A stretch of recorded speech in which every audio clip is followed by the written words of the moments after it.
Hi, I'm Dominic Santo, part of Tech Data's HPE engineering team, and today we're going to look under the hood of HPE's newest hyperconverged offering, the HC380.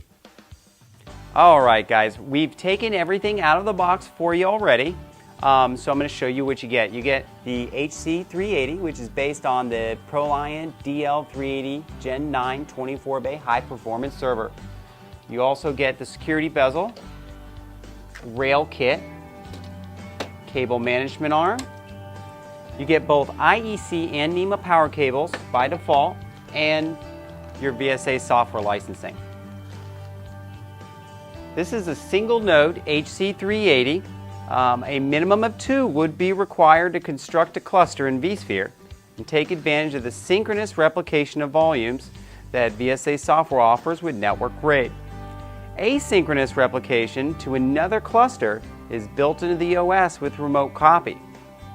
So let's take a look at some of the common components and review the options available that might fit your particular workload. So we have quite a few storage options available on your HC380. We have availability for 3 storage blocks.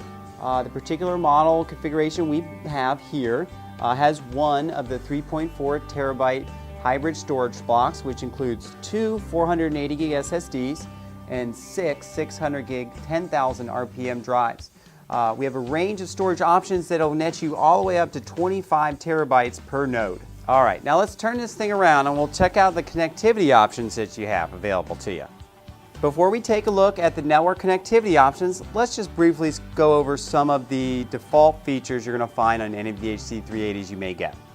You're going to get 2 500 watt hot swappable power supplies, your local VGA console port, 4 1 gig gigabit Ethernet, your ILO Ethernet port, your USBs for local console help, and this particular model for mixed workloads, we have 4 additional gigabit Ethernet ports, but your options range all the way to 2 more 10 gig ports for VDI implementations.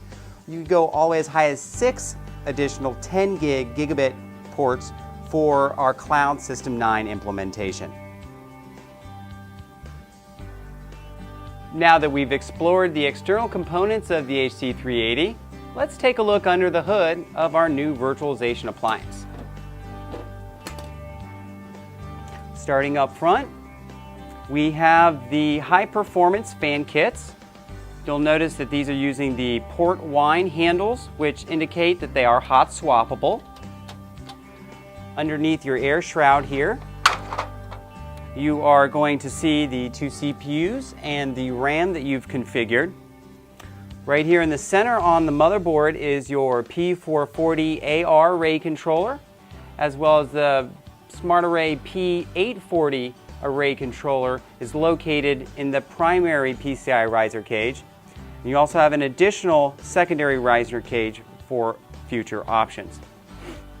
Now let's go ahead and pop this up. We'll want to remove the SAS cables here gently.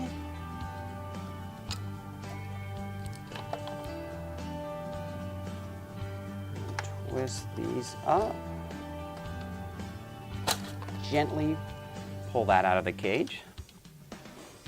Now right below here you will see this is where the additional FlexLOM network card is located.